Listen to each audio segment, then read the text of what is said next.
Hi everyone, my name is Trudy Bardwaj, and here is my presentation on Polybius. So first of all, who is he, what is he known for, and when did he exist? So he's a Greek historian. He lived from around 200 to 118 before Common Era. He is a historian of the Hellenistic period, which, if you were like me and didn't know what that meant, it basically is a Greek era starting from the existence of Alexander the Great till the creation of the Roman Empire. So he was born around 200 BCE in Megalopolis, which is a Greek city at the time, and he's an active member of the Archaean League, which, again, if you're like me and didn't know what that is, it's like a collection of the Greek city-states at the time. So what is he known for? The Histories, which is a collection of books, and it covers years 264 through 146 BCE in detail. His work describes the rise of the Roman Republic to the status of dominance in the ancient Mediterranean world.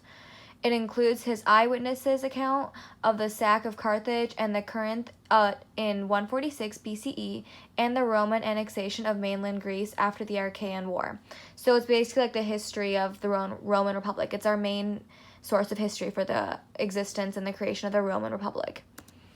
Importance of his works. His analysis of the mixed constitution of the separation of powers in government. So a lot of what we have current day, like including the framers of the United States Constitution and Montesquieu, which most of us have heard of him also throughout our previous English classes. A lot of later philosophers and especially government systems look at his works.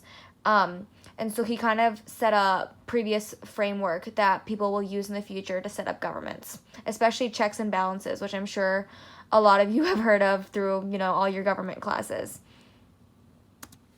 At Rome, in his succeeding years, Polybius resided in Rome, completing his historical work. So obviously this class is about Rome and Roman literature, so it is important to see what he has done in Rome. So yeah, he traveled through the Mediterranean countries, trying to get even more accounts. He interviewed veterans, and little is known about his later life, but it is known that it's most likely assumed that he accompanied Scipio to Spain, and helped with the Numantine War. As a historian, so his earliest work was a biography of the Greek statesman Philopoemen. This work was later used as a source by Plutarch when composing his parallel lives. So it was used a lot, like his work as a historian. He set a lot of precedents for other historians.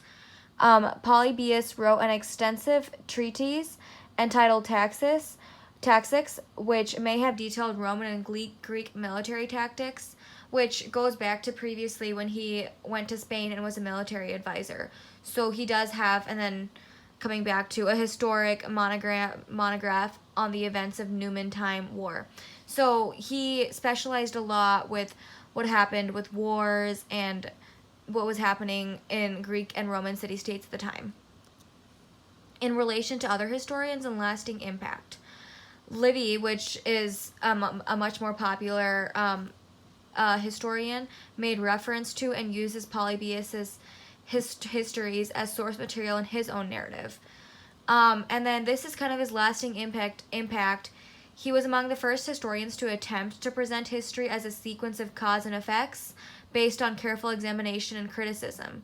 So we can see through it varied elements of the story of human behavior: nationalism, xenophobia, duplicitous politics, brutality, which kind of reminds me of how even now in current day and age, we are looking a lot at cause and effect. For example, we're looking at systematic racism and we're looking at the cause and effect. So he kind of created this, and it's being used even today, and in our daily lives.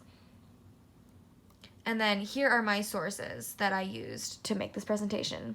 I hope you enjoyed, and I hope you learned something. Thank you.